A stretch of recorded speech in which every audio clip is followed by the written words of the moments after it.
성령에 의한 삶 여섯 번째 시간, 성령께서 은사를 통해 나타내신다, 이런 제목으로 말씀 나누도록 하겠습니다.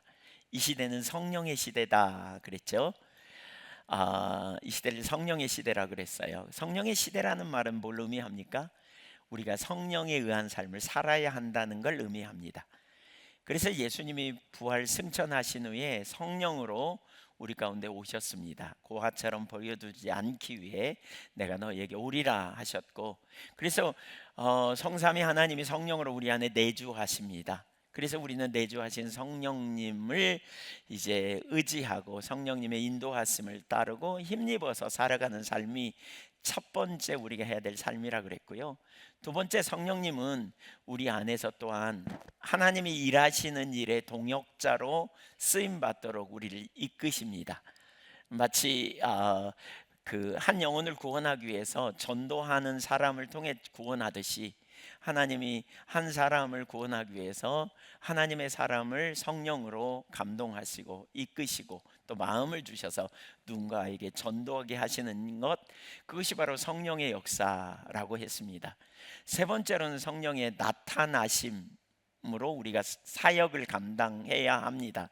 이 성령의 나타나심이라는 표현이 성경에 두 번 나와요. 신약 성경에 한 번은 고린도전서 2장 4절에 바울 사도가 말과 지혜의 아름다운 것으로 복음을 전하지 아니하고 성령의 나타나심과 능력으로 복음을 전한다라고 표현하고 있는데, 여기서 말하는 성령의 나타나심이라는 표현은 그 헬라 원어를 보면 그러니까 복음을 전하는 것에 확증을 갖도록 뒷받침하시는 확실한 증거를 의미해요. 아포데익시스라는 표현인데요. 그러니까 말재주가 아니라 그가 전하는 복음이 철학에서 온 것이 아니라 하나님의 능력임을 입증하는 그런 의미, 그래서 뒷받침해 주신다라는 의미의 나타나심이고요. 그 다음에 이제 오늘 우리가 살펴볼 성령의 나타나심이라는 단어는 7절에 나오는 이 단어는 파네로시스라는 말인데, 보이지 않던 것이 드러나고 감추어져 있던 것이 분명하게 나타남. 무슨 얘기냐? 성령님이 눈에 보이지 않지만 교회 가운데서 임재하시는 것을 나타내신다, 이런 의미입니다. 성령님이 일하시는 것을, 그 성령님이 활동하시는 것을 나타내신다라고 말합니다.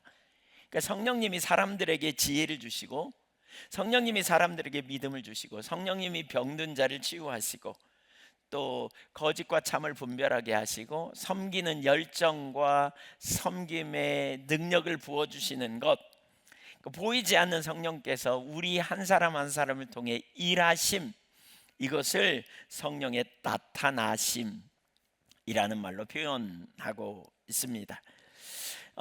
오늘 성령께서 교회의 각 지체를 통해 성령의 나타나심, 그걸 뭐라고 표현하냐면 은사라고 말하는데, 자신의 임재와 활동을 나타내시는 것, 이것을 오늘 살펴보려고 합니다. 고린도전서 12장부터 14장까지는 성령의 은사에 대해서 말합니다. 또 로마서 12장에도, 에베소서 4장, 베드로전서 4장에서도 이 성령의 은사에 대해 다루고 있는 본문을 볼 수 있습니다. 특별히 은사를 이해하는 두 가지 관점을 먼저 좀 생각해 보려고 합니다. 그러니까 고린도전서 12장에도 그렇고요, 로마서 12장이나 베드로전서 4장이나 이런 데에서도 은사를 두 가지 관점으로 이해할 수 있는데, 첫째는 은사는 그러니까 그리스도의 몸된 교회의 역할을 감당하게 하는 것을 의미하는 그 관점입니다. 그러니까 고린도전서 12장 18절, 오늘 본문 약간 뒷부분인데요, 여기에 이렇게 말합니다. 하나님이 그 원하시는 대로 지체를 각각 몸에 두셨으니, 그러니까 교회는 주님의 몸이죠. 그리고 성도는 그 몸의 지체다, 이렇게 말하죠. 그러니까 몸 대신, 그러니까 몸된 교회를 섬기기 위한 지체로서 우리에게 그 역할을 감당하고 그 일을 감당할 수 있는 은사를 부어주시는, 그러니까 성령님이 우리를 통해 나타내시는 것이라는 의미로 이해할 수 있죠. 지체라는 말은 그러니까 예를 들면 보는 역할을 하는 눈, 듣는 역할을 하는 귀, 붙잡는 역할을 하는 손, 이런 거죠.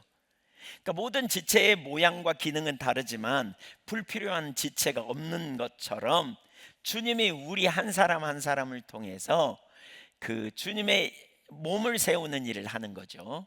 그리고 머리 대신 주님의 뜻을 따라 세상에서 몸이 주님의 그 영광을 드러내고 주님의 일을 감당하게 하는 통로로 삼으심이라고 말할 수 있습니다. 그래서 교회 안에서 어떤 사람에게는 가르치는 일을, 어떤 사람에게는 권면하고 위로하는 일을, 어떤 사람에게는 돕고 구제하는 역할을 맡기시고, 어떤 사람에게는 공동체를 인도하고 보호하는 역할을 맡기십니다. 이게 이제 로마서 12장 7절 이하에 나오는 7가지 은사를 말하는 건데, 이렇게 어떤 역할을 감당하는 은사, 이 개념이 있어요. 그래서 이런 의미에서의 은사는 하나님께서 그 주님의 몸 안에서 우리에게 맡기신 지속적인 은혜의 역할, 은혜와 그 역할을 의미합니다. 그러니까 은사 생각할 때, 몸의 개념으로 생각할 때는 뭐냐? 역할을 감당하게 하는 은혜라고 생각하면 돼요. 그런데 또 다른 관점이 나와요. 두 번째는 나타남의 관점이죠. 우리 지금 읽었던 7절에 각 사람에게 성령의 나타남이 주어진다, 이렇게 표현하고 있어요. 은사는 성령께서 공동체의 필요에 따라 그때그때 자신을 나타내시는 현재적인 역사입니다. 그러니까 그때그때 성령께서 교회 가운데 순간순간 나타나신 현재적인 역사, 가르침의 역할을 맡았어요. 예를 들면 교사로서 어떤 사람이, 그렇다 그래도 아무리 열심히 가르쳐도 사람들이 그 말씀을 이해하고 깨닫고 전환되는 데는 인간의 노력으로 안 되는 영역이 있잖아요. 그렇죠? 안 돼요. 병든 자를 기도한다 그래서 다 치유되면 얼마나 좋겠어요. 근데 그렇게 안 되잖아요. 그렇죠?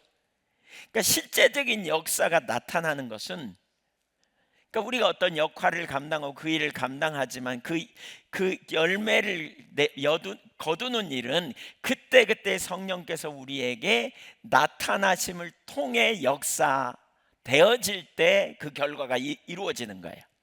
그러니까 예를 들면 오늘 제가 주님의 말씀을 가지고 지금 섰습니다. 근데 이 말씀을 전하고 제가 이 말씀을 준비하기에 어떤 데는 토요일 밤에 거의 잠을 못 잘 때도 많습니다. 막 듣기까지 씨름하고 고민하고 또 기도하면서 하나님의 뜻입니까? 이 말씀을 오늘 전하기 원합니까? 본문을 연구하고 뭐 이러면서 어떤 데는 일주일 내내 할 때도 있고요. 근데 이렇게 전하지만 준비 잘했으니까 그 다음에 잘 되겠지, 이렇게 생각하면 대단히 착각입니다. 결과적으로 성령께서 역사하셔야 그 회개도 일어나고 때로는 위로도 경험하고 믿음도 갖게 되고 하나님이 누군지 알게 되면서 담대함도 갖게 되고, 이건 누구의 역사냐면 성령의 나타나심으로만 가능한 일이에요. 가능한 일이에요. 지금 그 얘기하는 거예요. 그래서 이 두 관점은 서로 대립되지 않습니다. 몸의 관점은 하나님께서 맡기신 자리와 그 역할을 말한다면, 나타남의 관점은 실제로 그 순간 그 자리에서 일하시는 분이 성령님이심을 말하는 거예요. 그러니까 성령의 나타남으로서 열매가 이루어지는 거죠. 그래서 하나님께서는 우리에게 자리를 맡기시고 그 자리를 통해서 생명과 변화의 역사를 이루시는 성령의 주권적인 역사, 이게 뭐냐? 은사를 나타남의 관점으로 이해하는 것입니다. 중요한 것은 이 은사가 우리를 통해서 나타나야 돼요. 네, 여러분, 우리가 할 수 있는 일과 할 수 없는 일이 있잖아요. 아무리 헌신되고 아무리 탁월한 사람이라도 우리가 할 수 있는 일이 있고 할 수 없는 일이 있어요. 그러면 주님이 우리를 부르셔서 네가 할 수 있는 일만 해, 그리고 나머지 안 되는 건 못해, 이렇게 말하신가요? 아니에요. 성경이 뭐라 그랬냐면 약한 자를 들어, 능한 자를, 미련한 자를 들어 지혜로운 자를 부끄럽게 하신다 그랬어요. 어떻게 해요? 예수는 하나님께로 나서 우리에게 지혜와 의로움과 거룩함과 구원함이 되신다. 이게 그리스도 안에 있는 성도의 삶이에요. 포도나무이신 주님께 붙어있는 가지처럼. 이 가지가 스스로 열매를 맺을 수 없다는 말은 뭐예요? 뿌리로부터 진액이 올라오지 않으면 불가능해요. 우리가 복음을 제대로 이해했다면, 그리고 복음이 우리가 정말 제대로 깨달아졌다면, 우리는 그때부터 십자가의 능력, 복음의 능력이 우리 삶에서 체험돼야 되는데, 그 체험이 뭐냐면 한계를 경험해도 낙망하거나 좌절하지 않고 능력 주신 주님을 의지하고 믿음 안에서 승리하는 삶이 저와 여러분의 삶이어야 됩니다. 그 능력 있는 삶을 살 수 있기를 소망합니다. 이게 복음이죠, 복음. 예, 복음. 나 가진 것 없지만, 나 능력 없지만, 나 아무것도 없지만 좌절하거나 절망하지 않아요. 왜냐하면 우리 주님이 나를 위하여 십자가에 이 땅에 오셨고, 나를 사랑하사 나를 위하여 자기 자신을 내어주셨잖아요. 그 주님을 신뢰하는 믿음 안에 우리가 거할 때, 염려가 있지만 염려하지 않을 이유는 뭡니까? 우리 주님이 생명이, 우리 주님이 능력이시기 때문에 매 순간마다 그 주님을 의지하고 그 주님을 붙들고 주님을 신뢰하여 나갈 때 우리에게 피할 길도 내시고 공급하시는 능력도 경험하게 될 것이고, 때를 따라 돕는 은혜로 함께 하실 것을 알기 때문에 그렇습니다. 이 차이예요. 믿음이 있냐 없냐. 믿음이 뭐예요? 지적인 동의가 아니죠. 인격체 되시고 살아계신 나를 사랑하사 나를 위하여 자기 몸을 버리셔서 나를 대신하여 십자가에 죽으시고, 나를 위하여 살아나시고, 나를 위하여 하늘에 오르신, 그래서 내 시민권이 그분과 함께 하늘에 있고 내 생명이 그분 안에 감춰져 있고, 그분이 고아처럼 버려두지 않고 성령으로 내 안에 거하시면서 늘상 나를 인도하시고 돌보시는 바로 그 인격체 되시고 살아계신 주님을 매번 신뢰하는 거죠. 그러니까 주님 안에 거하는 자는, 주님을 신뢰하는 자는 답답한 일을 당해도 낙심하지 않고 우겨쌈을 당해도 쌓이지 않는 것이지요. 왜냐하면 주님이 나와 함께 계시니까. 주님이 우리와 함께 계시니까. 이게 얼마나 담대한 일입니까? 여러분, 이 믿음 안에서 승리하십시다. 아멘. 사역도 마찬가지예요. 그러니까 내가 가진 능력으로 사역한다, 얼마 못 가요. 금방 탈진해요. 지쳐요. 주님의 능력으로 감당하는 거예요. 이게 하나님 자원의 삶이에요. 이게 복음 안에서 살아가는 삶이에요. 개인적으로 참 요즘 참 재밌는, 참 신나는 경험들이 참 많습니다. 왜 신나냐면 엄청 어렵고 힘들어도 주님을 생각하면 그 심란한 마음이 싹 사라지고 기쁨이 있고 충만함이 있습니다. 저 개인적으로 그런 경험을 요즘 참 되게 많이 합니다. 우리 주님이 나와 함께 계시는데, 그 주님을 신뢰하는 믿음을 갖는 순간, 그리고 믿음으로 주님을 의지하는 순간 담대함이 있습니다. 아무것도 염려하지 않을 이유는 우리 주님께서 나를 여기까지 인도하셨고 앞날도 인도하실 것을 알기 때문에 그렇습니다. 그러니까 주님을 신뢰함으로 평안한 거지, 환경이 열리기 때문에 평안함, 그건 누구나 할 수 있는 평안함입니다. 우리 그리스도인은 믿음으로 하나님과 동행하는 겁니다. 믿음이 없이는 하나님을 기쁘시게 할 수 없고, 믿음으로 우리는 세상을 이기는 그 능력을 가진 자로 살 수 있지요. 보이는 게 다가 아니라 우리 주님이 우리와 함께 하시니까 그 믿음 안에서 승리하는 저와 여러분이 되기를 소망합니다. 아멘. 이제 이 관점으로 몇 가지를 좀 살펴보죠. 4절부터 7절. 첫째, 본문을 자세히 살펴보려고 합니다. 성령께서는 다양한 은혜를 맡기십니다. 4절 읽어볼까요? 은사는 여러 가지나 성령은 같고 은사는 여러 가지다. 첫째, 은사는 여러 가지라 그러죠. 여기 다양성, 여러 종류, 이런 표현을 해요. 그러니까 하나님은 다양한 은혜를 부으셔서 우리로 하여금 섬기는 일을 감당하게 하십니다. 어떤 사람에게는 말씀을 잘 이해하고 설명하는 은혜가 있고요, 어떤 사람은 낙심한 사람을 만나서 살피고 위로하면 그 사람이 소망을 갖는 은혜가 있어요. 어떤 사람은 공동체의 필요를 빨리 발견하고 실질적으로 돕는 은혜가 있어요. 어떤 사람은 혼란스러운 상황에서 본질이 무엇인지를 파악하는 은혜가 있어요. 문제의 원인이 뭐고 어떻게 해야 되는지. 어떤 사람에게는 병든 자를 위해 기도하고 함께하면 병든 자의 마음이 안정감을 받고 또는 육신의 치유를 경험하는 그런 일들을 일어나죠. 이런 일들, 이러한 나타나는 모습은 다양하게 있지만, 하나님은 우리를 통해서 공동체를 세우고 이웃을 섬기게 하는 그런 성령의 나타남의 역사로 하나님의 일을 이루어 가신다는 사실입니다. 두 번째, 작은 두 번째, 은사는 바로 그게 은사라니까요. 그게 은사예요. 은사는 다양해요. 여러 가지예요. 두 번째, 은사는 은혜로 주어진 선물입니다. 우리 옛날에 그런 표현 많이 하죠. 전통적으로 기도 막 하고 막 부르짖어 기도하고 은사 이런 거 추구하는 사람들이 가진 공통적인 특징이 뭐예요? 기도해가지고 은사 받자, 뭐 은사 받고 축복 받자, 뭐 이런 얘기 많이 하죠. 그래서 산에 가서 나무 뿌리 하나 뽑아야 뭐 이렇게 된다, 뭐 이런 이야기. 제가 신학교 다닐 때 한번 그런 적이 있어요. 누가 산 기도 가자 그래서 따라갔어요. 갔는데 저기 서울의 삼각산, 북한산인가 거기를 갔는데, 예, 깜깜하니까 무섭긴 하지. 또 떨어져 기도하재요. 제가 믿음이 별로 없었는지 저를 이렇게 떨어져 기도하니까 무섭긴 하지. 모기는 물었었지. 그때 이렇게, 예, 나무 뿌리 하나 뽑아야 뭐 한다 그러니까 가서 나무를 붙들었네요. 근데 조그만 나무를 붙들어야 되는데 믿음의 분수대로 붙들자 그래가지고 큰 나무를 붙들었어요. 그 갖고 얼마나 씨름을 했든지 밤새 여기 앞에 단추가 하나도 없이 다 떨어졌어요. 예, 그래서 집에 오면서 이렇게 해가지고 붙잡고 겨우 집에 온 적이 있어요. 수유리 그쪽에 그 서울에 거기 산에 갔다가. 네. 그래서 누구에게 은사가 나타난다, 누가 막 하나님의 성령께서 강력하게 역사하신다 그러면 기도 몇 시간 했어, 성경 얼마나 봐, 우리 그런 얘기 많이 하잖아요. 뭐 하루에 몇 시간 기도해요 막 이런 거 하잖아요. 근데 그거 아니에요. 은사는 문자 그대로 선물로 주어진 거예요. 그러니까 여기 은사는 헬라어로 카리스마타라는 말인데요, 은혜를 뜻하는 카리스라는 단어에서 나왔어요. 그래서 영어 성경을 보면 은사를 기프트, 선물, 위로부터 온 선물, 야고보서 1장 17절에 보면 그렇게 표현하거든요. 그러니까 우수한 사람에게 주어지는 훈장이나 충성된 것에 대한 보상이 아니에요. 내가 노력하여 기도 많이 해서 쌓아 올린 업적도 아니에요.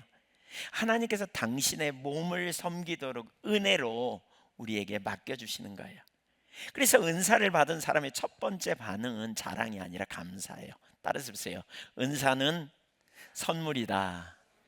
세 번째, 은사를 받았다는 것은 능력을 소유했다는 뜻이 아닙니다. 어떤 사람에게 특정한 은사가 있다고 말할 수 있습니다.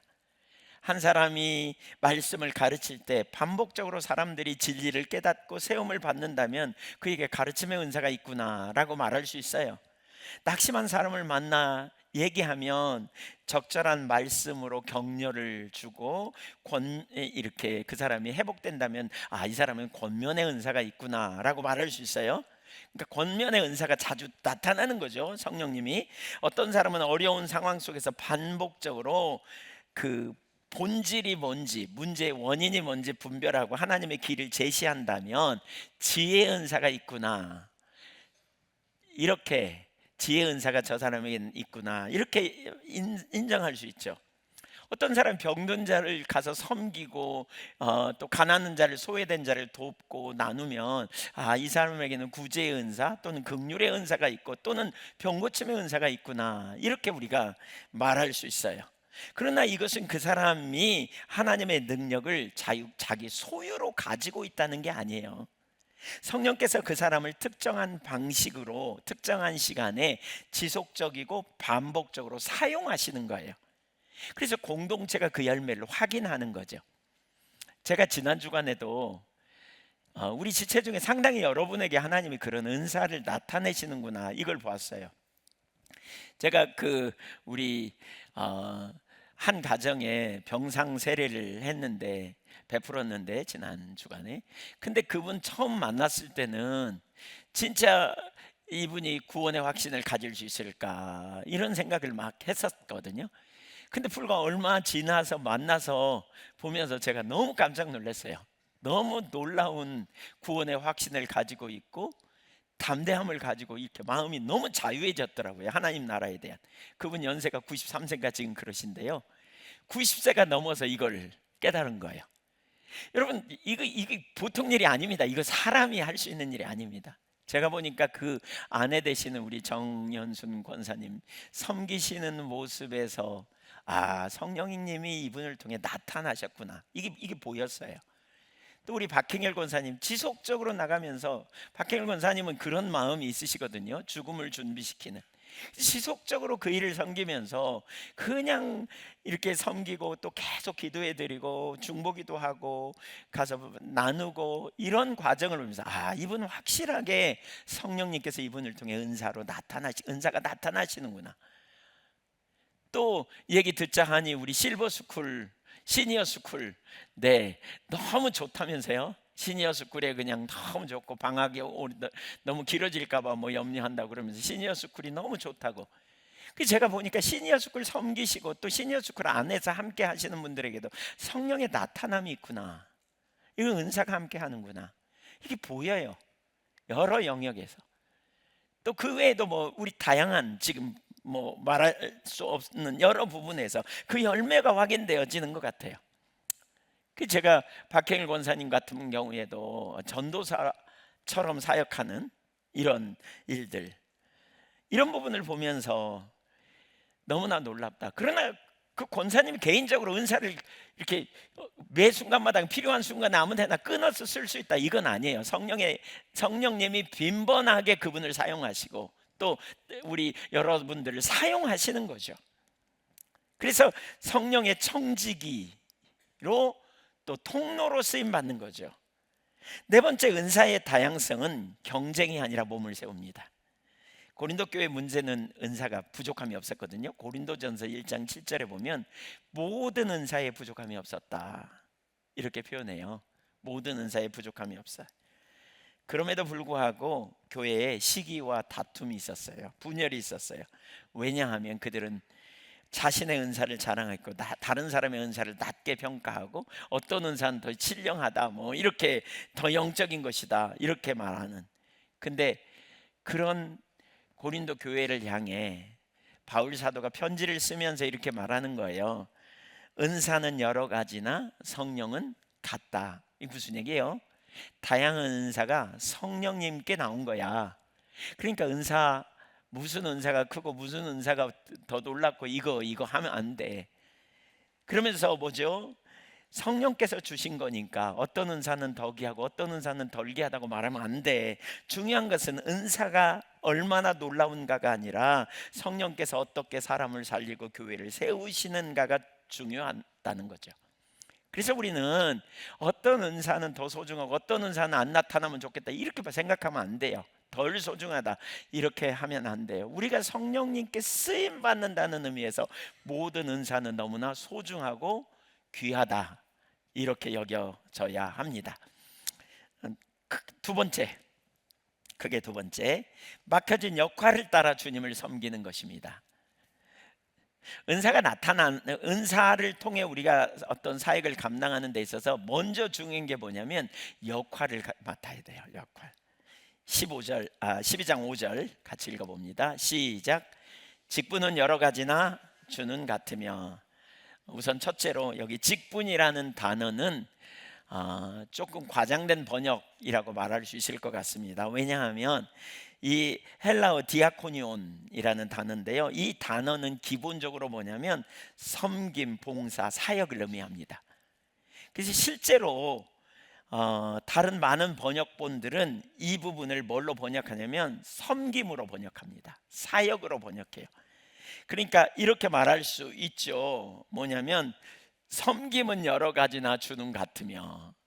여기서 말하는 섬김은 뭐냐면 머리 대신 주님의 뜻을 따라 교회를 섬기는 겁니다.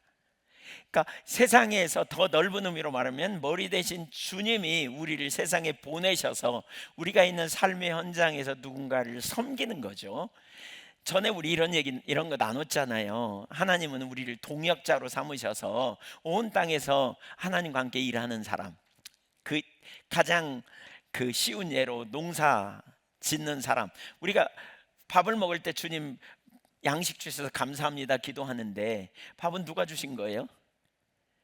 밥은 누가 주셨어요? 하나님이 주셨다고 우리 고백하죠. 그러면 밥하는 사람은 뭐고 농사 짓는 사람은 뭐예요? 농사 짓는 사람은 하나님과 동역하는 거예요. 그러니까 우리의 모든 직업이 성직이라고 말할 수 있다는 거죠. 우리가 하나님과 동역하는 거예요. 그러니까 사명의식으로 우리가 농사도 잘 지어야 된다 그랬죠.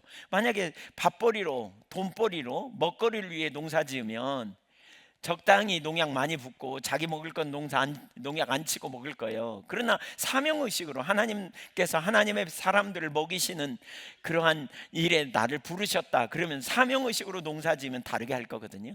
사명의식을 가지고 연구하고, 사명의식을 가르치고 가르치고, 사명의식을 가지고 환자를 치유하고, 하나님과 동역자로 치료하신 하나님이 의료를 통해서 치료하신다면, 내가 그 일에 쓰임 받는다면 이것이 얼마나 놀라운 하나님의 나라 일인가.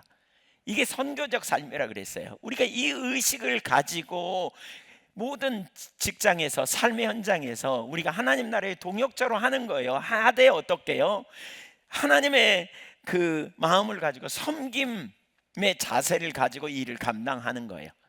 우리 주님이 베푸신 은혜를 통해서 우리를 부르시고 우리에게 세상의 빛과 소금으로서의 사명을 감당하도록 하신 거잖아요. 하나님이 온 땅의 사람들을 지키시고 보호하시는 일에, 하나님이 지키시고 보호하죠. 그러면 군인들은, 그리고 경찰은 뭐예요? 하나님과 동역자로서 그 일을 감당하는 거죠. 이게 이제 그 직업에 대한 소명의식이에요. 바로 이 소명의식을 가지고 나아가되 섬김을 기본으로 여기고 간다면, 이 섬기 내 어떻게요? 내 힘과 내 능력이 아니라 바로 성령의 나타남과 은사를 가지고 그 일을 감당하려고 하는 거예요. 그러니까 우리의 모든 삶이, 자녀를 양육하는 것도, 여러분 자녀가 이 땅에 오는 것도 하나님이 다음 세대를 세상에 보내는 거잖아요. 하나님이 사람을 막 지금도 지득으로 만들어서 코에 생기를 불어갖고 보내는 거 아니잖아요. 부모를 통해 자녀를 이 땅에 보내고, 가정에서 양육을 통해 자녀를 세우고 다음 세대를 그렇게 세우는 거잖아요. 그러니까 부모로서 자녀를 돌보는 것도 하나님의 일에 동역자로 내가 쓰임받는다는 사실을 인정하고 감당하되, 내 힘과 내 능력이 아니라 주님의 자원으로, 따라서 주님의 은혜로, 주님의 자원으로, 성령의 나타남으로, 순간순간 필요한 은혜로 우리가 이 일을 감당하는 관점에서 일을 이해해야 된다는 거예요.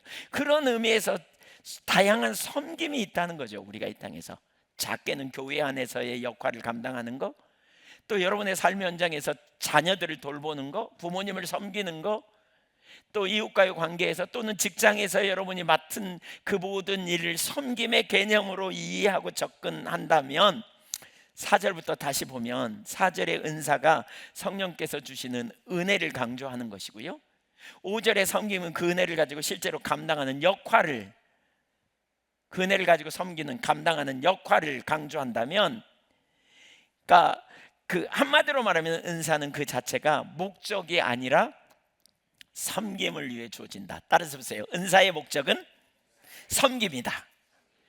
섬김을 목적하는 거예요. 왜 성령의 은사가 필요해요? 왜 성령님이 나를 통해 나타남이 필요해요? 섬기기 위해서, 잘 섬기기 위해서.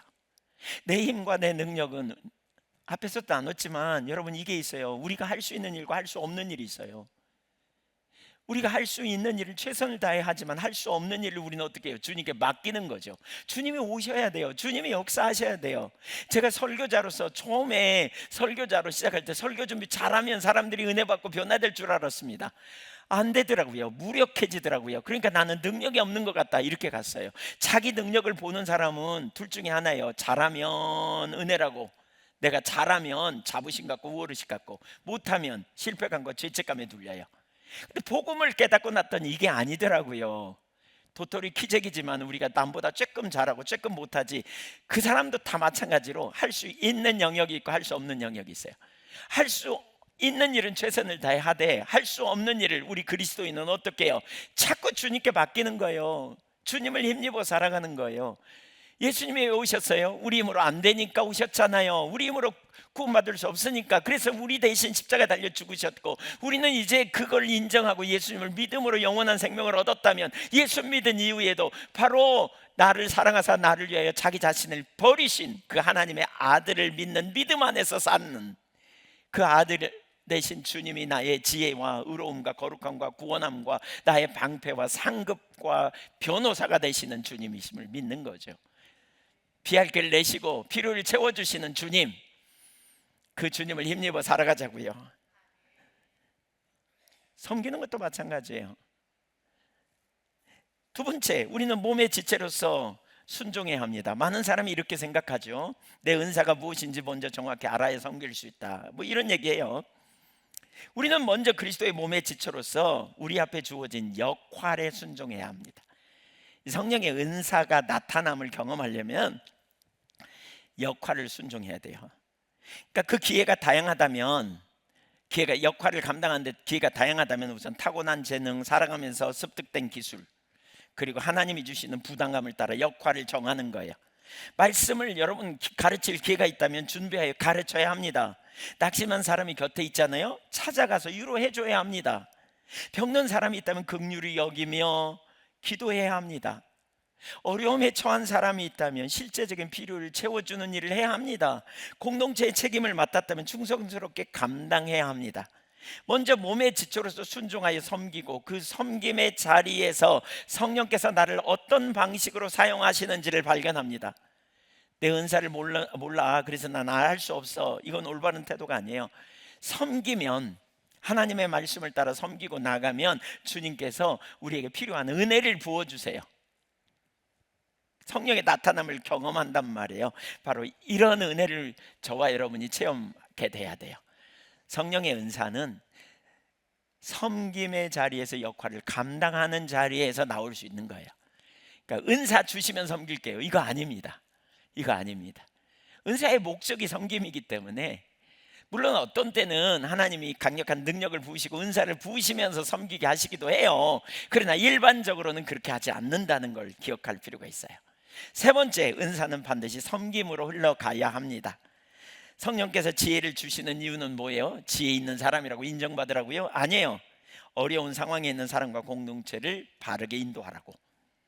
성령께서 가르침의 은혜를 주시는 이유는 뭐예요? 지식 자랑하라고? 아니에요. 성도들이 말씀을 깨닫고 진리 위에 서도록 섬기라는 거예요.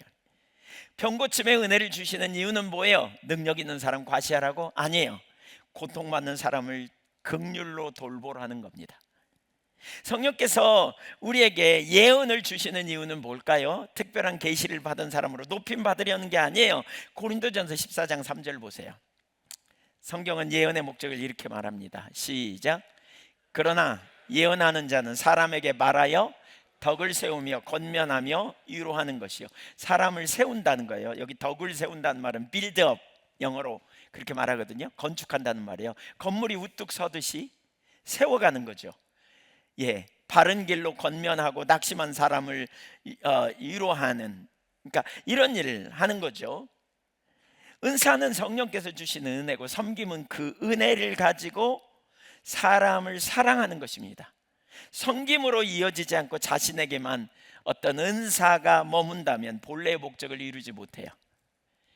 혹시 우리가 기도하는 가운데 성령께서 어떤 은사를 나타내시고 하신다면 여러분 적극적으로 섬김의 자리에 갈 때 하나님께서 더 빈번하게, 성령께서 우리를 통해 은사가 나타나고, 그리고 하나님의 뜻이 이루어지고, 또 하나님의 영광을 보게 되면서 공동체가 이걸 보게 될 때 그게 직분이 되는 자리로 가는 거예요. 그래서 그 자리까지 가는 거죠. 은사는 섬깁니다. 제가 온누리교회 2008년부터, 서울의 온누리교회 2008년부터 올해도 강의하고 왔고요. 이제 내년에도 강의하러 갈 거예요. 가서 이제 나누는 주제가 성령과 은사거든요. 그러니까 엄청 오래됐잖아요. 되게 오랫동안 강의했단 말이에요. 근데 가서 이렇게 물어봐요. 거기 엄청 사모하고 돈 많이 내는 사람들이 와서 이제 교육받는 자리에 강사로 가거든요. 예, 우리 조영순 권사님이 거기 출신이신데, 네. 근데 가서 이렇게 물어요. 여러분이 기도하면 죽은 자가 살아나는 은사가 나타나기를 원하는 분 손 들어보라고. 그럼 막 많이 손듭니다. 막.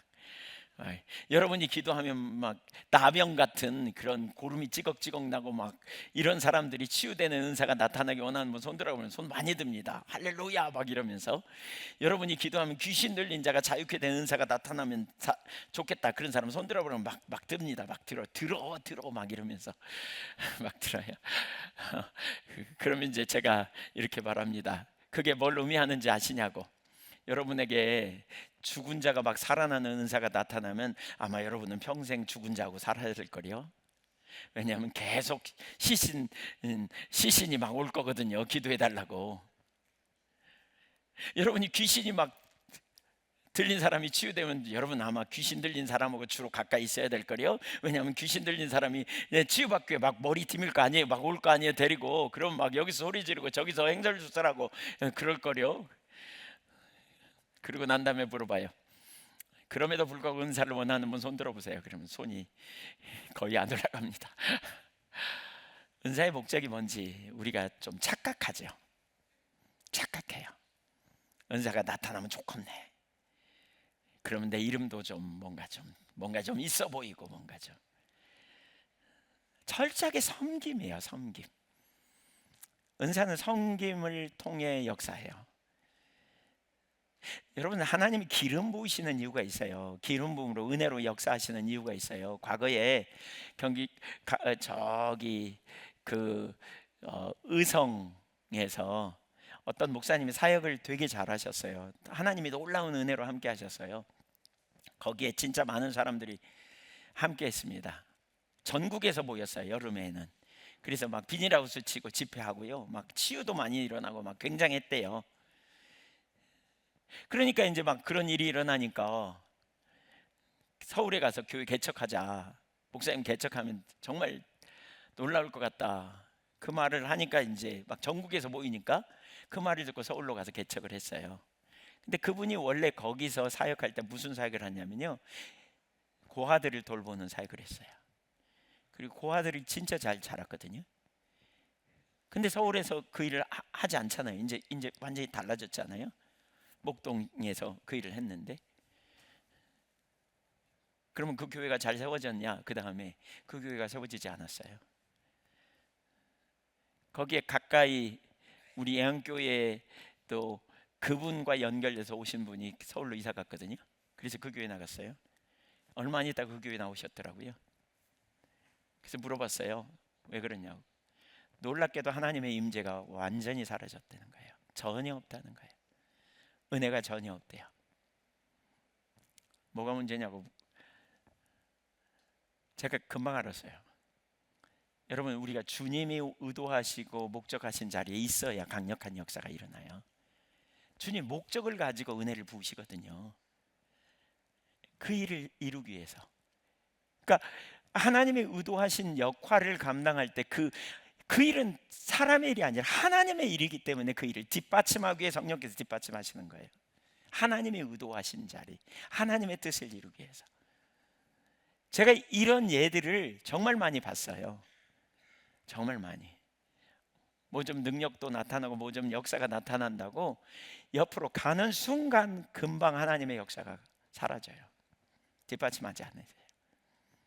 그러니까 우리가 어디에 있어야 되는지 정말 염두에 둬야 돼요. 제가 청년 때 그런 기도를 했거든요. 신학교 다닐 때 정말 주님을 기쁘시게 하고 싶더라고요. 제가 항상 주님의 눈앞에 발견되고 싶더라고요. 그래서 이런 기도했습니다. 하나님, 제가 하나님이 기뻐하시는, 의도하시는 자리, 하나님이 기뻐하시는 자리에 항상 있게 해주세요. 물론 주님은 어디나 계세요. 무소부지하시니까요. 그렇지만 주님의 관심이 있는 곳에 있게 해달라고 기도했습니다. 그때부터 저의 관심사는 하나님이 어디서 일하고 계시는가, 뭘 하기 원하시는가, 여기에 초점을 계속 둡니다. 그리고 주님이 기뻐하시는 길에, 주님이 원하시는 자리에 있기를 열망하고 사모합니다. 왜냐하면 전 주님과 동행하고 싶거든요. 주님이 기뻐하시는 자리에 있기를 원하거든요. 그래야 주님이 뒷받침하시는 것도 알아요. 제가 주님이 함께 하실 때 우리의 삶에 능력이 있죠. 미국의 어느 유명한 목사님에게 신문 기자들이 물었대요. 당신에게 최고의 소원이 뭡니까? 그랬더니 하나님의 임재입니다. 하나님의 임재라는 말은 하나님이 함께 하시는 이렇게 함께 하시는 삶이죠. 그걸 인식하는 것입니다. 그건 너무 당연하잖아요. 어떻게 보면. 그러니까 그럼 두 번째 소원이 뭡니까? 하나님의 임재입니다. 세 번째 물으나 마나 똑같을 것 같지만 다시 물었대요. 그랬더니 하나님의 임재입니다. 왜 그럴까요? 하나님의 임재가 함께 할 때, 하나님의 임재로 함께 하심, 그걸 사모할 때 하나님이 함께 하셔야 거기 생명의 역사가 나타나요. 하나님이 하셔야만 회복과 치유와 자유케 되는 놀라운 역사가 나타나거든요. 주님이 함께 계시지 않으면 우리에게 아무런 일도 없어요. 아무런 일도. 그래서 무엇보다 우리 주님의 은혜를 구하고 사모하고 갈망하는 자리로 가야 되는 거죠. 기억하세요. 한번 따라 쓰세요. 은사는 섬깁니다. 역할을 감당하여 섬기되 주님의 마음으로 섬기는 거예요. 주님의 기뻐하시는 자리로. 그러면서 이제 좀 뒤에 나오지만 한계를 경험할 때 은사를 사모하고 나아가는 거예요. 네 번째, 모든 섬김의 주인은 예수 그리스도이십니다. 거기 직분은 여러 가지나 주는 같으며 그렇게 말하잖아요. 성령께서 은사를 주시지만 은사를 가지고 섬겨야 될 주인은 주님이십니다. 내가 아닙니다. 자기 영광이 아닙니다. 자기 유익이나 명예가 아닙니다. 은사를 받았다고 해서 내 마음대로 사용할 수도 없고 내 소유물, 교회나 사람들도 내게 아닙니다. 철저하게 주인 되신 주님이 기뻐하시는 자리에 주님이 기뻐하시는 뜻을 따라 나가야 합니다. 우리는 은사가 나타난다 그래서 뭔가 자기가 잘 되고 이제 사람들이 자기를 주목하니까 뭔가 된 것처럼 착각한다면 대단히 착각입니다. 예수님이 주인이세요. 그 말은 예수님을 따라야 돼요. 예수님의 뜻을 쫓아가야 돼요.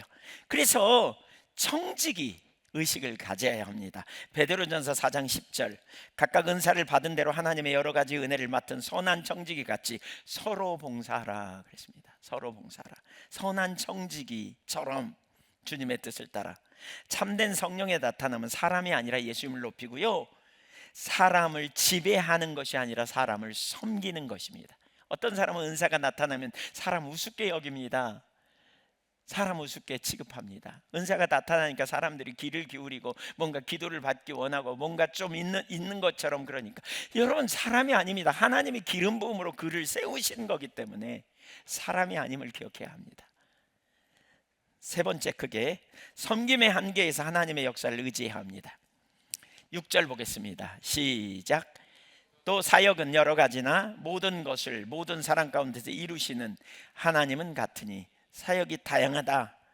그러나 모든 것을 모든 사람 가운데 이루시는 하나님은 같다. 이렇게 표현하죠. 하나씩 봅니다. 첫째, 우리는 섬기면서 자신의 한계를 경험합니다.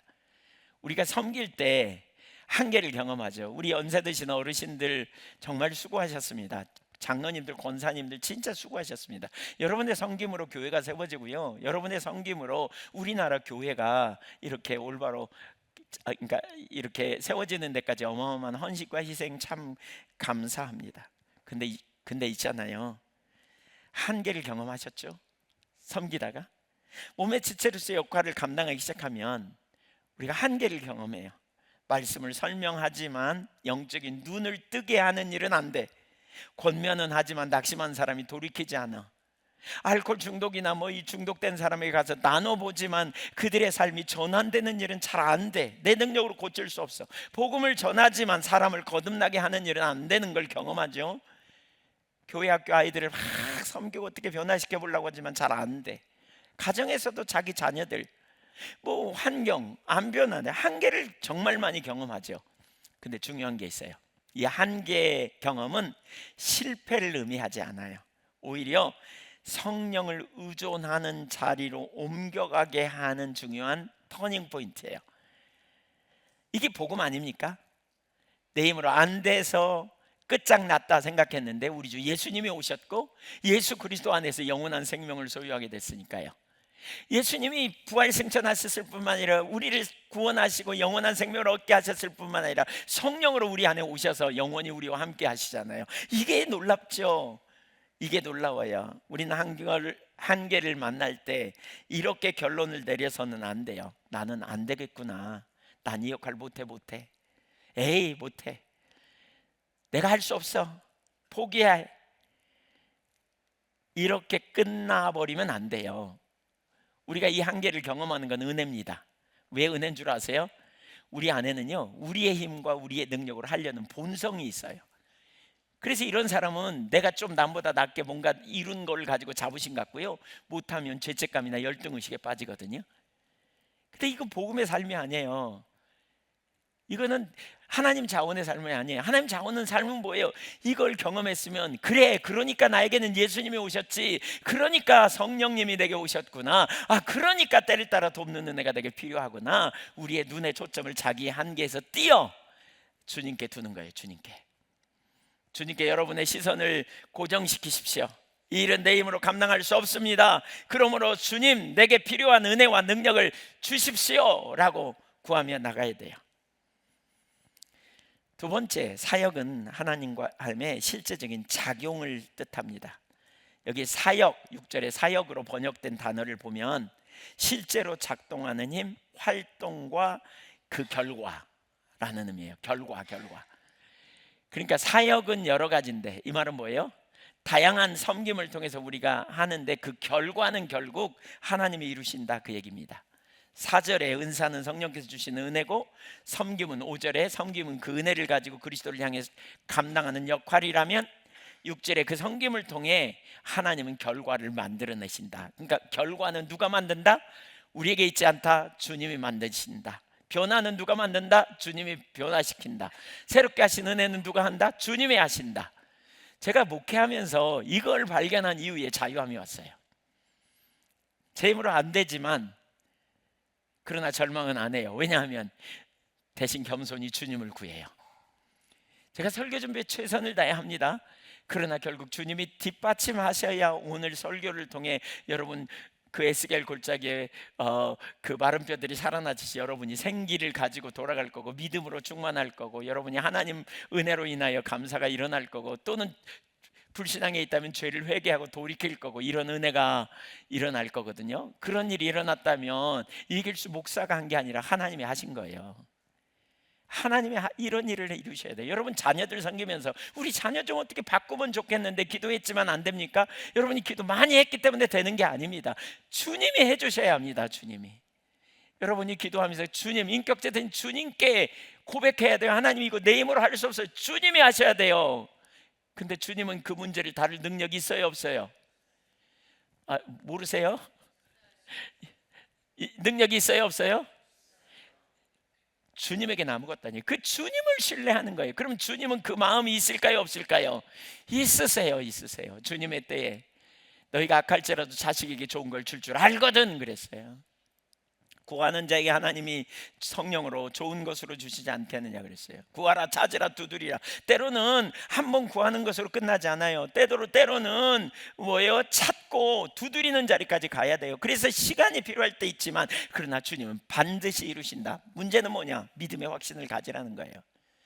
새롭게 하시는 주님, 내 자녀를 변화시키는, 나를 변화시키는, 내 가족을 변화시키는, 우리의 삶을 변화시키는, 교회를 변화시키는, 이 땅을 변화시키는 능력 주님께 있다. 전략도 지혜도 주님께 있다. 내가 말씀을 가르치지만 회개하게 하시는 분은 주님이시다. 내가 사람을 가르치지만 그러나 영적인 눈을 열어 진리를 깨닫게 하시는 분은 하나님이시다. 내가 병든 자를 위해 기도하지만 회복하시는 분은 주님이시다. 낙심한 이를 내가 권면하서 찾아가서 권면하지만 그러나 그 말씀을 통해 다시 일으킬 힘을 주시는 분은 하나님이시다. 지금 그 얘기하는 겁니다. 고린도전서 3장 6절 7절에 이런 고백을 하죠. 바울은 나는 심었고 아볼로는 물을 주었다. 심는 자와 물을 주는 이가 필요해요. 그러나 결국 자라게 하시는 분은 하나님입니다. 우리는 역할을 감당하는 거예요. 섬김의 역할을 감당하는 거예요. 심어야 돼요.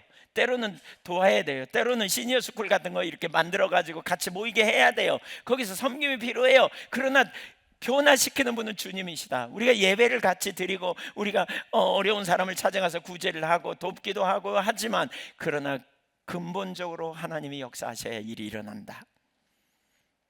이걸 알았어요. 그래서 이걸 아는 사람은 겸손해요. 최선을 다해 준비하지만 겸손해요. 하나님이 하셔야 되니까. 그러니까 믿음으로 하나님을 보는 거죠. 세 번째, 사역의 한계는 그래서 이런 한계를 경험하면 어디로 가냐? 은사를 사모하게 됩니다. 은사를 사모하게 합니다. 14장 1절 사랑을 추구하며 신령한 것을 사모하되 특별히 예언을 하려고 하라. 여기 사모하라 그랬잖아요. 신령한 것을 사모하라 그랬어요. 특별한 사람이 되려고 사모하라는 게 아니에요. 사람을 사랑하지만 내 힘으로 온전히 도울 수 없으니까. 내 힘으로 안 되잖아요. 여러분 부모님들 자녀 잘 돕고 싶죠? 안 되잖아요. 해봐도 안 돼요. 어떻게 해요? 내버려요? 포기해버려요? 아니잖아요. 어떻게 해요? 주님의 사랑으로 하는 거예요. 주님의 사랑으로. 목회도 그렇더라고요. 주님이 하셔야 돼요. 주님이 안 하시면 아무것도 안 돼요. 아무것도. 그래서 염려함으로 그 길을 한 자나 더하게 할 수 있겠느냐? 불가능하다는 거죠. 그래서 성령의 도우심을 구하는 거예요. 주님, 제가 이들을 어떻게 도와야 될지 지혜를 주십시오. 이 공동체에 지금 필요한 말씀을 깨닫게 해주십시오. 병든 이를 긍휼히 여기고 치유의 은혜를 나타내 주십시오.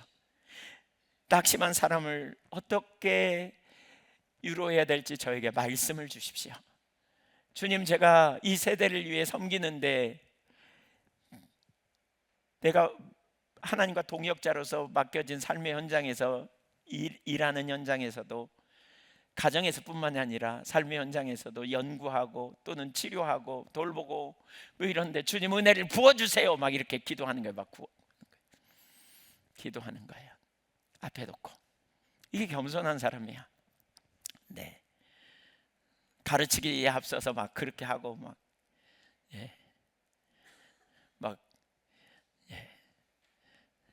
기도하는 거예요. 막. 유행 권사님 사람 입 벌려놓고 그냥 거기서 기도하세요. 지혜를 주세요. 막 전략을 주세요. 통성기도 하지 마세요. 침은 통성기도는 하지 마세요. 침 튀니까. 막 달라고 막 구하는 거예요. 지혜를. 이 겸손한 거예요. 아이들 가르칠 때도, 섬길 때도 주님 능력을 주세요. 지혜를 주세요. 사람 만날 때도 하나님 저에게 지혜를 주세요. 이게 성령의 나타남이라니까요. 성령의 이렇게 은사로 나타나야 역사가 일어나요. 나타나요. 이게 은사를 사모하는 바른 동기. 내 욕망을 채우려고? 이거 아니고 사랑하는 사람을 더 온전하게 섬기기 위한 성령을 의존함. 이 자세가 필요해요. 네 번째, 이 말씀은 교만과 낙심을 모두 막아줍니다. 그래서 열매가 없다고, 우리는 열매가 좀 나타나면 교만하기 쉬운데요, 내가 말씀을 잘 전해서 내가 기도 많이 해서 그래, 특별한 은사가 내게 있어. 그러나 본문은 뭐예요? 6절에 보면 후반부에 모든 것을 모든 사람 가운데 이루시는 분은 하나님이다. 따라서 보세요. 모든 사람 가운데 모든 것을 이루시는 분은 내가 아니라 하나님이시다. 하나님을 의지하는 거예요. 하나님 의지하는 거예요. 반대로 당장 열매가 보이지 않을 때 우리가 낙심하죠. 나는 은사가 없는 것 같아. 난 실패한 것 같아. 내 인생은 실패한 것 같아. 나는 변화도 없어. 우리 가정도 한 개도 변화도 없고, 나는 우리 자식들도 말도 안 듣고, 나는 되는 일도 한 개도 없어. 이러지 마세요. 결과와 때는 하나님께 속해요. 우리의 책임은 맡겨진 자리에서 성령을 의지하여 충성스럽게 우리가 할 부분을 하는 거예요. 다시 한번 따라서 하세요. 죄송하지만 내가 할 일과 주님이 해주셔야 될 일이 있다. 내가 최선을 다해 충성하고 나머지를 주님께 맡기며 은혜를 구하고 겸손함으로 도움을 구하고 나가는 거죠. 마지막 네 번째, 성령님은 필요한 순간에 현재적으로 나타나신다. 현재적으로 나타나신다. 이게 중요합니다. 7절, 각 사람에게 성령을 나타내심은 유익하게 하려 하심이라. 여기 첫째, 각 사람에게라는 표현이 있죠. 특별한 몇 사람이 아니에요. 주님은 모든 사람을 통해 일하기 원하세요. 주님은 모든 사람을 통해서 성령을 나타내기 원하세요. 믿으십니까? 뭐 기대감이 별로 없는 것 같은데 그 기대를 좀 가지세요. 성령님이 나를 통해 역사하실 수 있다. 이 표현 지금 하는 거예요. 각 사람에게 라는 말은 모든 사람이 성령의 역사에 쓰임받을 수 있다. 나를 통해 나타날 수 있다 얘기해요. 두 번째, 성령의 나타남이 주어진다는 거예요. 주어져. 7절의 동사는 디도타이라는 동사인데 주어진다라는 뜻의 현재 수동태예요. 현재형이 뭔지 아시죠? 계속 나타난다는 거예요. 계속 나타나요.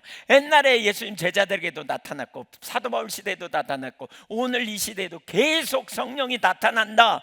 우리가 섬기는 영역에서, 우리가 찬양하고 예배드리는 영역에서, 우리가 또 기도하는 영역에서, 우리가 누군가와 대화하는 영역에서도 계속 성령님은 나타나십니다. 수동태예요. 수동태. 그건 뭐예요? 내가 나타나세요. 그래서 나타나는 게 아니고 성령님이 주도권을 가지고 오신다는 거예요. 그러나 당신의 일을 이루기 위해 나타나세요. 이걸 기억해야 돼요. 우리가 생산하는 게 아니에요. 주권적으로 필요에 따라 성령님이 주시는 거죠.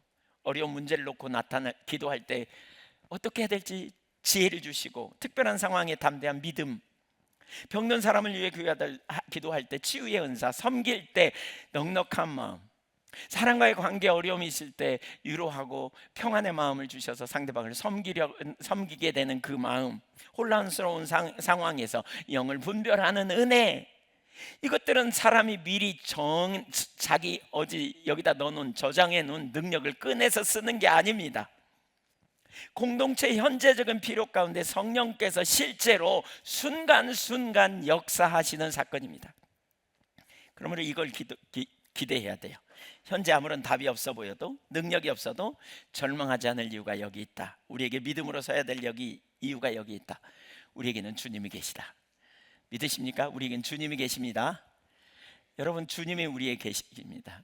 이 믿음이, 제가 요즘 그 믿음을 되게 많이 나눕니다. 이 믿음이 얼마나 중요한지 몰라요.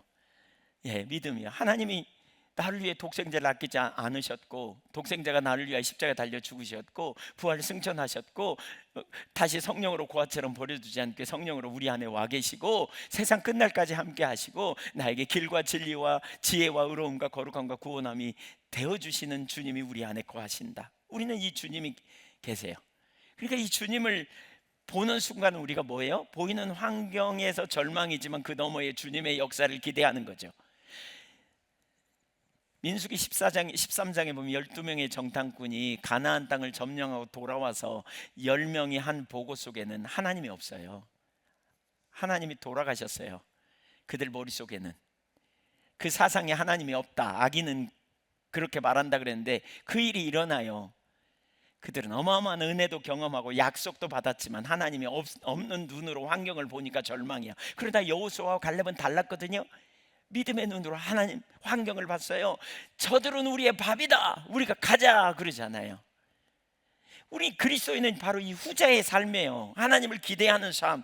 우리에겐 주님이 계시다. 그래서 우리가 섬기는 일, 우리가 살아가는 일, 우리가 무능한, 여러분 모든 일에 마찬가지예요. 여러분 직장생활을 시작해도, 또 직장생활하면서 한계를 경험해도, 여러분이 가정에서 어려운 일을 경험하도, 여러분이 살아가는 모든 삶에 있어서 우리의 자원은 한계를 경험해요. 그러나 우리 주님은 능력이에요. 특별히 성령이 우리의 삶에 순간순간 나타나셔서, 지혜로 나타나셔서 우리에게 그 때를 따라 돕는 은혜로 전략도 주시고, 필요도 채워주시고, 돕는 손길도 붙이시고, 이러한 성령의 나타남, 때로는 능력도 나타내서 우리가 그냥 기도했는데 상대방이 위로를 경험하고, 기도했는데 치유가 일어나고. 최근에 우리 교회 지체 중에 한 분이 병원에 가서 상당히 심각한 수술을 받아야 될 지경인데 싹 없어져 버렸대요. 하나님이 하신 거죠. 너무나 놀라운, 너무나 놀라운. 그냥 뭐 거기 뭐 종양 같은 게 있어서 통째로 뭐 이렇게 제거해야 될 형편이었는데 그게 싹 없어져 버렸대. 전적인 하나님의 역사인 거죠. 이 성령의 나타남이에요. 누가 있어요? 성령님이 하신 거예요. 하나님이 하신 거예요. 이게 나타남이에요. 이런 은혜가 하나님의 백성들에게 있어야 된단 말이에요. 이것이 간증으로 나타나야 돼요. 여러분 삶에, 우리의 가정 안에서, 우리의 개인의 삶에서, 일터의 현장에서 꽉 막혀서 어떻게 될지 모르다, 그때 지혜 은사로 성령께서 기가 막힌 지혜를 주셔가지고 그 상황을 돌파해내는 능력, 이것이 하나님 백성의 삶이어야 돼요. 이게 왜? 우리에겐 주님이 계시니까. 이걸 알면 절망 안 하는 거죠. 이걸 알면 낭망 안 하는 거죠. 이걸 알면 좌절할 이유가 없는 거죠. 소망이 언제나 우리에게 차고 넘치는 거죠. 세 번째, 고린도전 14장 26절은 그 모습을 잘 보여줍니다. 한번 읽어볼까요? 시작. 그런즉 형제들아 어찌할까? 너희가 모일 때에 찬송시도 있고 가르치는 말씀도 있으며 계시도 있으며 방언도 있으며 통역함도 있나니 모든 것을 덕을 세우기 위하여 하라. 여기 너희가 모일 때, 이게 초대교회 예배거든요. 초대교회 예배. 오늘 우리가 경배 찬양도 거기서 나왔어요. 경배 찬양. 그 다음에 설교, 가르치는 말씀 설교죠. 그 다음에 뭐가 있었냐면 계시, 방언, 통역, 이런 게 있었다는 거죠. 성령의 다양한 은사들을 통해 초대교회는 사역을 감당했다는 거예요. 근데 보세요, 14장 30절에 보면 만일 곁에 앉아있는 다른 이에게 계시가 있으면, 그러니까 없다가 있는 거예요. 가만히 이렇게 앉아있는데 갑자기 어떤 하나님이 계시를 주셔서, 그러니까 깨달음을 주신 거예요. 이 계시는 성경을 뛰어넘는 계시가 아니라 성경 안에 있는, 성경에 기초하여 성경적인, 그러니까 성령의 조명으로 말씀이 깨달아지는 거죠. 지금 우리에게 주신 성경은 영원불변 진리입니다. 영원불변 시공을 초월한 진리입니다. 그러나 하나님이 주시는 이러한 감동은 순간순간 그때 그 상황에 어떤 사람에게 맞는 메시지를 주시는 겁니다. 교회 공동체에게 지금 그런 일이 있었다라는 거잖아요. 그러니까 이걸 보면 뭘 알 수 있냐면 교회의 모임은, 예배는 이미 소유한 재능을 보여주는 자리가 아니라는 거예요. 찬양, 설교 준비한 대로 그냥 하고 끝나는 게 아니에요. 그때그때 성령께서 나타나심이 있는지를 민감함을 가지고, 그래서 찬양을 하다가 곡을 바꿀 수도 있고 설교를 하다가 어떤 부분을 강조할 수도 있죠. 왜? 성령의 감동으로.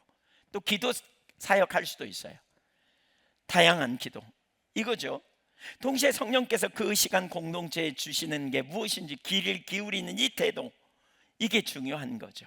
이거. 네 번째, 반복된 나타남을 통해 사역과 직분이 됩니다. 그러니까 이제 이렇게 성령의 나타남이 많이 있는 사람들이 뭐 하느냐? 우선 역할을 감당하죠. 그러면서 한계를 경험할 때 은혜를 구해요.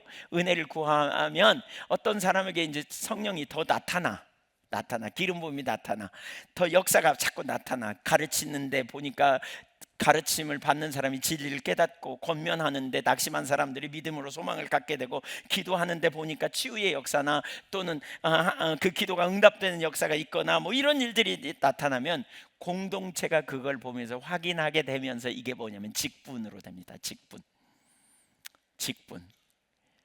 이렇게, 그러니까 반복적으로 사용된다고 해서 그 능력이 그 사람의 소유가 되는 건 아닌데, 직분까지 되면 더 빈번하게 나타나는 거죠. 더. 제가 아까 박행일 권사님 말씀드렸으니까 다른 사람 얘기보다는 권사님 얘기를 하면, 그 몸이 많이 아프고 이제 그 돌아가시려는 그런 노쇠함 있는 분들에게 제가 가만히 보니까 박행일 권사님이 가서 예배드리고 기도하는 것만큼, 그 팀이 가서 기도하는 것만큼 많은 화해, 또 용서하심, 또 은혜를 경험함이 일어나는 분이 못 봤어요, 제가 볼 때. 그런데 가면 화해도 시키고, 이제 부모와 자녀와의 깨어진 관계도 화해시키고, 하나님께 소망을 두게 하고요. 이 일을 되게 많이 하세요. 그러니까 빈번하게 그 일이 일어나요. 그래서 우리 위원회 중에 임중위원회가 있거든요. 근데 박행일 권사님 그 일을 계속 하시는 거예요. 역할을 감당하는 거예요. 그러니까 연세 드신 분들에 가서 나눌 때 이게 그냥 나누는 게 이게 아니고요. 성령의 나타남이 있기 때문에 일이 일어나는 거예요. 그래서 열매가 있어요. 열매가. 이걸 지금 얘기하는 거예요. 그렇다고 박행일 권사님 호주머니에 지갑에 갖고 다니냐 그러는 자를, 그게 아니고요. 더 빈번하게 그분을 통해 쓰시는 거죠.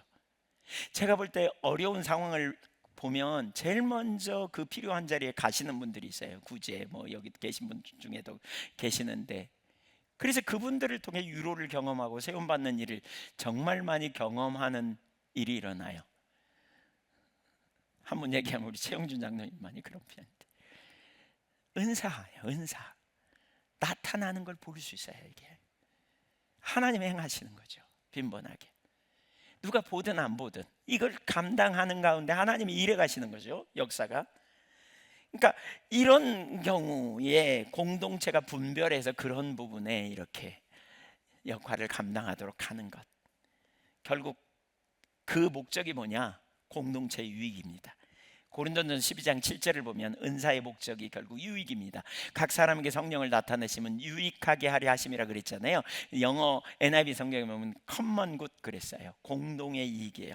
실제로 다른 많은 우리나라 그 성경 중에서도 공동의 이익을 얻게 하려고 이렇게 번역하는 부분이 많아요. 고린도전서 14장 26절 끝에도 보면 모든 것을 덕을 세우기 위하여 하라. 그 말은 뭐예요? 빌드업. 하나님께 세우는 거예요. 섬김을 통해 하나님께 어떻게든지 그분이 하나님 중심적인 신앙을 갖게 되고 믿음을 갖도록 돕는 거예요. 이런 일을 하는 것이 목적이에요. 이게 은사의 목적이에요. 목적. 그래서 어떤 사람이 은사가 나타나고 사역을 감당한다 그럴 때 그리스도가 높아지고 있는지, 교회가 세워지고 있는지, 다른 사람이 하나님 앞에 세워지는지, 공동체 유익을 가져오는지, 이런 부분들을 볼 때 금방 알 수 있어요. 아무리 놀라운 현상이라도 자기를 높이고 교회를 분열시킨다면 그건 잘못된 거고요. 반대로 매우 작고 평범한 사람이라도 사람을 살리고 공동체를 세운다면 이것은 너무나 귀한 성령의 나타남이라고 할 수 있습니다. 결론 5가지만 권면하고 마치겠습니다. 첫째, 맡겨진 자리에서 먼저 섬기셔야 합니다. 맡겨진 자리에서 먼저 섬기십시오. 여러분, 가정에서 섬길 수 있습니다. 직장에서 섬길 수 있습니다. 가정에서 지금 아이들 키우면 잘 키우세요. 여러분, 잘 키우세요. 부모님 섬기면 잘 섬기세요. 이거 다 귀한 일입니다. 직장에서도 여러분 최선을 다해 하세요. 이게 다 귀한 일입니다. 은사를 알아야만 섬긴다고 하지 마십시오. 하나님께서 지금 내 앞에 맡기신 사람과 역할을 살펴보십시오. 가르칠 사람이 필요하면 가르치고, 위로할 사람이 있다면 찾아가고, 병든 사람이 있다면 기도하고, 도움이 필요한 사람이 있다면 손을 내밀고, 지금 내가 하는 일, 여러분이 하는 그 직장에서 하는 일도 매우 귀중한 일입니다. 하나님 나라를 위해 잘 섬기십시오. 역할을 거기 빠지셔야 돼요. 거기에 역할을 감당한다는 것, 사명으로 아는 건 뭐예요? 사명. 제가 최근에 사명이 뭔지 많이 생각하거든요. 바울이 이렇게 말하잖아요. 복음을 전하지 않으면 내 심정이 불붙는 것 같아. 이게 사명이에요. 안 할 수 없어. 그냥 어거지로 하는 게 아니야. 반드시 일이 이루어져야 되는데, 이런 역할을 막 찾으십시오. 은혜를 구하십시오. 그런 마음이 안 생기면 은혜를 구하십시오. 이게 얼마나 소중한 일인지. 이 일을 감당하십시오. 두 번째, 한계를 경험할 때 포기하지 말고 성령을 의지하십시오. 분명히 한계를 경험해요, 섬기면. 근데 내 힘으로 변화시킬 수 없어요. 내 힘으로 안 돼.